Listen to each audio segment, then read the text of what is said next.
नमस्कार. जनसेवा आयुर्वेदामध्ये आपलं स्वागत आहे. आजार कोणताही असू दे, कॅन्सर असू दे, शुगर असू दे, ब्रेन ट्यूमर असू दे किंवा पोटाचे विकार असू दे, डोळ्याचे विकार असू दे, ब्लडच्या समस्या असू दे किंवा महिला वर्गाच्या पाळीच्या संदर्भात असू दे, अ, किंवा फॅट वाढणं असू दे किंवा एकदम लो बॉडी असेल किंवा पित्ताचं पथरी असेल किंवा मूळ व्याधाची समस्या किंवा भंगदौर किंवा इतर कोणत्याही आजार जरी असेल तर एक वेळ जनसेवा आयुर्वेदाला या भेट द्या. आज आमच्याकडे इस्लापूरमधून सुरज आलेली आहे. त्याच्या दाताच्या समस्या काय आहे ते आपण जाणून घेऊ. हातामध्ये घ्या. चालू द्या. सर माझं आहे ना दात सळसळ करतात. तुमचा मी युट्यूबला व्हिडिओ बघितला. जनसेवा इथं आयुर्वेदिक हे ऐकलेलं आहे मी असं. हो हो. ते म्हणून मी ते व्हिडिओ बघितल्यामुळे मी इथं आलो. हा म्हणजे त्या नाव काय तुमचं सर्व सांगा. सरोज अशोक शेळके माझं नाव. हा गाव इस्लापूर. इस्लापूर. तर दाताचा म्हणजे काय, दाताचं नेमकं काय काय समस्या आहे? म्हणजे माझे दात सळसळच करतात, दुसरं काही सळसळचा प्रॉब्लेम आहे समजा तुम्हाला, आहे की नाही? आणि तुम्ही व्हिडिओ पाहून तुम्ही आमच्याकडे आलेले आहे, बरोबर आहे? तुमचा मी युट्यूबला व्हिडिओ बघितला, त्यामुळे आम्ही इथं व्हिजिट दिलेली आहे समजा, तुम्ही आलेले आहे. बरं बरं, धन्यवाद, काय हरकत नाही. आणि ज्या लोकांच्या दाताच्या कसल्याही प्रकारच्या समस्या असू द्या तर कृपया करून एक वेळेस जनसेवामध्ये या. दात पाडू नका. आपला दात पाडण्यापासून आपल्याला रोखायचं आहे आणि कीड लागणाऱ्या ह्याच्यापासून रोखायचं आहे. आणि जे रोगी आहेत त्याला वाटायला की क्लिप लावलं, काहीतरी दाताला हे लावलं ते लावलं किंवा सिमेंट भरली, परंतु प्रश्न तिथं तुमचा पूर्ण होत नाही. त्याच्यामुळं एक वेळ जनसेवा आयुर्वेदामध्ये येणं गरजेचंच आहे. आणि तुम्ही कोण्याही दुनियामध्ये राहा, काल मला बुलढाणा किंवा पुणे किंवा देगलूर अशा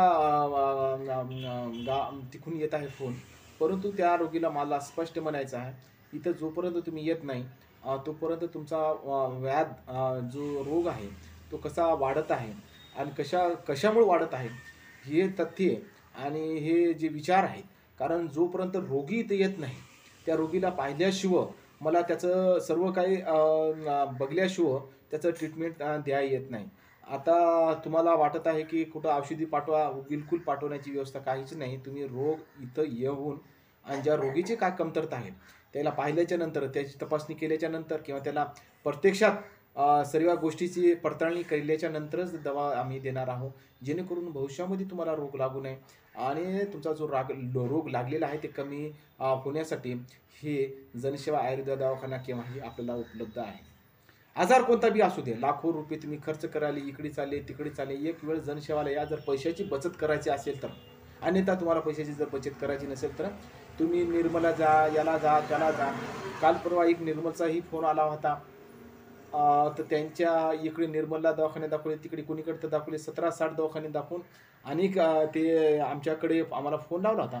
परंतु मला वाटते की फोनवर शानपणा घरच्या घरी करण्यापेक्षा आमचा व्हिडिओ आल्याच्या नंतर तुम्ही जोपर्यंत इथं येत नाही तोपर्यंत तुमचं निदान होत नाही.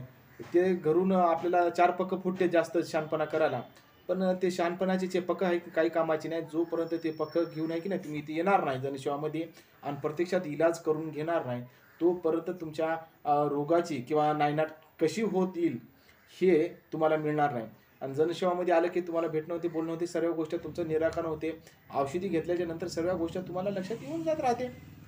तुम्ही येणार गेलेले वरूनच चौकशा शानपणा दाखवाले, हे मूर्खपणाच्या गोष्टी बंद करून टाका विनंती करतो.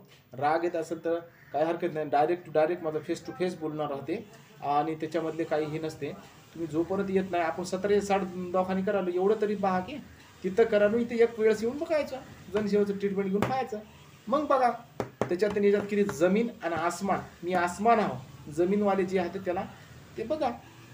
इतकं बोलतो. सुरेशने जे समस्या सांगले त्या सुरेशच्या समस्या दूर होणार आहेत. आणि हा व्हिडिओ पाहिल्याच्या नंतर एकापासून लाखो ग्रुपला पाठवा, जेणेकरून लोकांना कॅन्सरचे आजार, किमोथेरपी करू परेशान आहे, पण नंतर बी कॅन्सर होणारच आहे. परंतु आमच्याकडे कसल्याच प्रकारे कॅन्सर म्हणा कोणतेही आजार आहे ते चांगल्या प्रकारे नैसर्गिक माध्यमातूनच हे कमी होणार आहे एवढं सांगतो. कोणत्याही शरीराच्या अवयवाचं ऑपरेशन किंवा पाडणं ही घातकच आहे आणि ते पाडू नये आणि त्या गोष्टी करू नये यासाठी जनसेवा आयुर्वेद हे तुमच्या समाधानासाठी केव्हाही उपलब्ध आहे. एवढं बोलतो. जय हिंद, जय महाराष्ट्र. एकापासून लाखो लोकांना शेअर करा. धन्यवाद.